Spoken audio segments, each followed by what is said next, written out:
So here's the vehicle.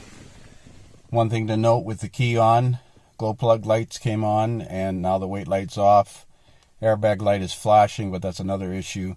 Check engine light is on, so the PCM is powered up. Let's see if there's any codes in this thing related to this no start condition.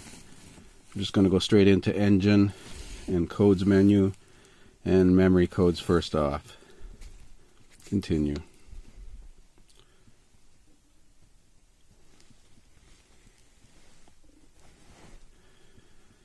Low fuel level, forced power limit.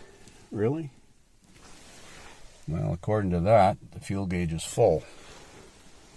That's interesting. And vehicle speed sensor fault, P0500. Well, I don't think that vehicle speed sensor fault should cause a problem with starting. Well, let's go back in and have a look at engine data parameters. Data. And let's go to drivability and continue.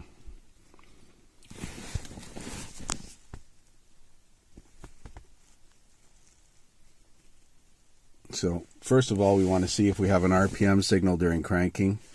And we also want to look at oil pressure, actuation oil pressure.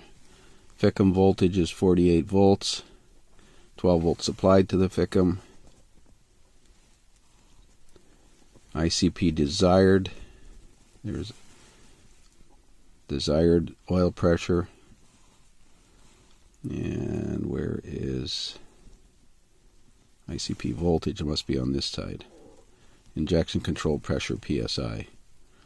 This thing needs 500 PSI on this side here for it to start. And let's see if we've got RPM. Let's try cranking it. It certainly cranks over fast enough.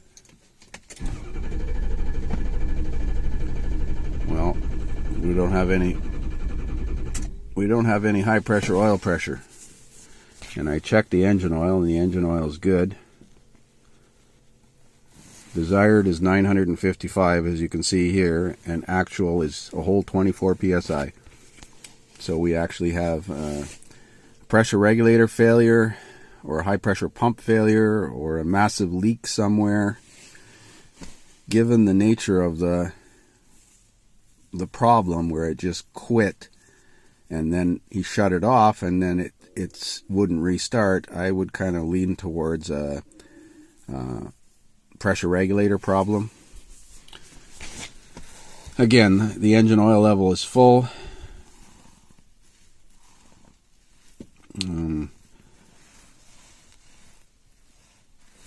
Yeah, we're going to have to do some baseline oil pressure checks on this thing. Well, we'll see what happens. Okay, so we've done a service on this 06 F350 and we've changed the injection control pressure regulator and we're about to start it, so it's going to take a little longer cranking because we just put fresh oil in it.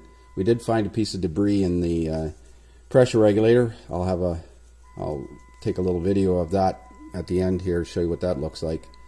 But we're going to crank this thing and see if it builds up proper actuation oil pressure in a sec, as soon as I get the engine data list up here. My helper in the vehicle there. I didn't want codes. I wanted data.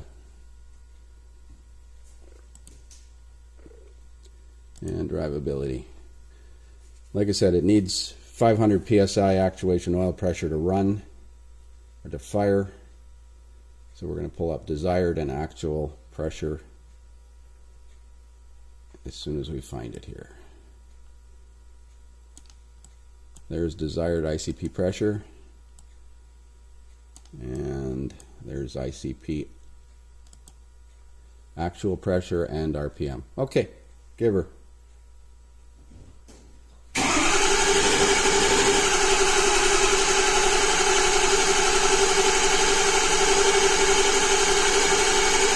Well, we got oil pressure, but we got no fire.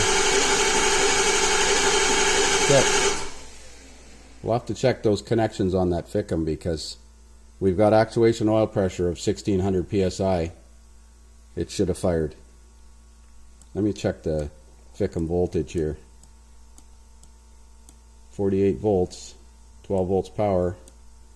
Let's see if we got injector pulse width in one of these. I heard the injectors rattle when you turn the key on. Yeah, they did fire. We didn't have the fuel system open. ICP voltage.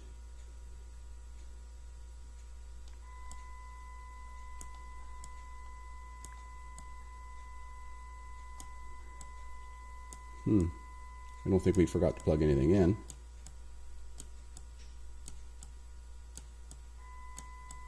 We got an RPM signal.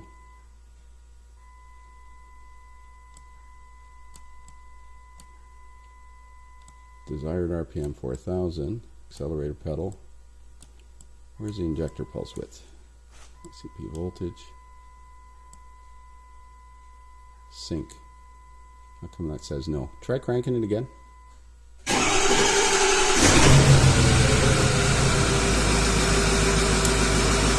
I guess we just had to build up oil pressure.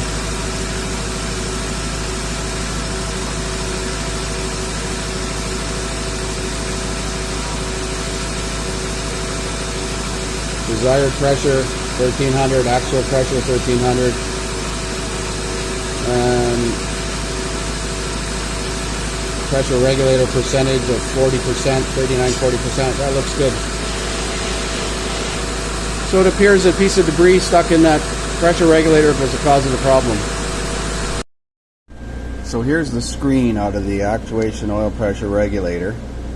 It's not really broken, but there's a crack in it, and it's very, very dirty. You can see a little crack in the top left there. And a piece of debris appears to have gotten into the actual regulator. I'm going to look at it with a borescope on the camera here, and hopefully we're going to be able to see it. You see on the right hand side of the image there, you can see a piece of debris jamming the pressure regulator in the open position, just to the top, about 2 o'clock position there. So that's what caused the problem here, where it wasn't building pressure. Here's a homemade tool that I fabricated to remove this regulator without having to take too many parts off. It's just a open-end wrench that I actually found on the road one day, and I welded a socket to it so it fits like so, and you can get at it with a universal joint and an extension, and it actually works pretty good. I was able to crack it loose with an air chisel, knowing that I was going to change it, and then of course tightened it up with that. I don't have the proper factory tool. So the truck is gone, seems to be running good.